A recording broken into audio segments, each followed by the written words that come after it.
Meron niyang sinabi itong si Tony Bishop patungkol nga dito kay Justin Brownlee nang ma-interview nga siya sa CNN Philippines. Alam naman nating lahat na napakahigpit na magkaribal noon si Justin Brownlee at itong si Tony Bishop, partikular na noong Governors Cup 2021 sa Meralco versus Barangay Ginebra.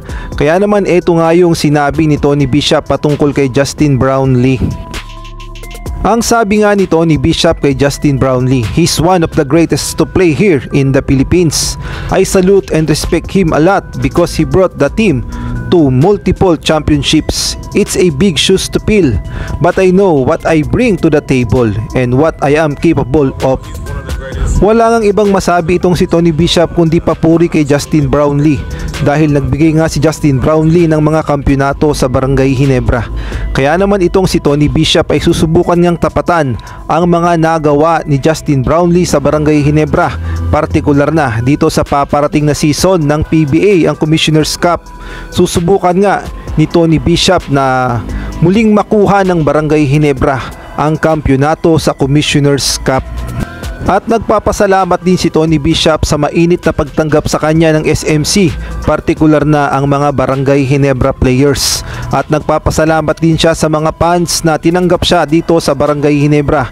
Kung dati daw kasi ay puro bu ang kanyang natatanggap sa mga Barangay Ginebra fans, ngayon daw ay puro papuri na.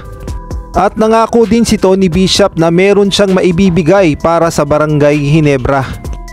You've seen what Justin can do, but what can Tony Bishop, what will he bring to Barangay Ginebra?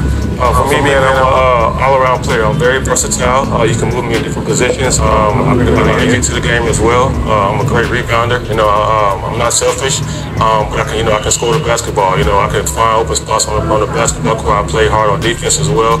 And I guess I'm able to read the game on offense and defense and get find plays to help my teammates and also help myself. Kaya abangan na lang natin kung magkatotoo nga ba ang lahat ng mga sinabi ni Tony Bishop patungkol nga ito sa gagawin niyang performance sa Barangay Ginebra. Magaya niya kaya ang ginagawa ni Justin Brownlee sa Barangay Ginebra? Sa ibang balita naman, nung nagkaroon nga ng tune-up game ang Barangay Ginebra kontra nga ito sa San Miguel Beermen, ay agad nagpakitang gilas ang bagong player ng San Miguel Beermen na si Kit Jimenez. Kasama niya nga sa mga nagpakitang gilas si Terence Romeo na kanyang iniidolo. Kaya naman nakakatakot talaga ang tandem ni Kit Jimenez at ni Terence Romeo. Kaya naman panoodin natin ang naging highlights ng tune-up game ng Barangay Ginebra kontra sa San Miguel Beermen.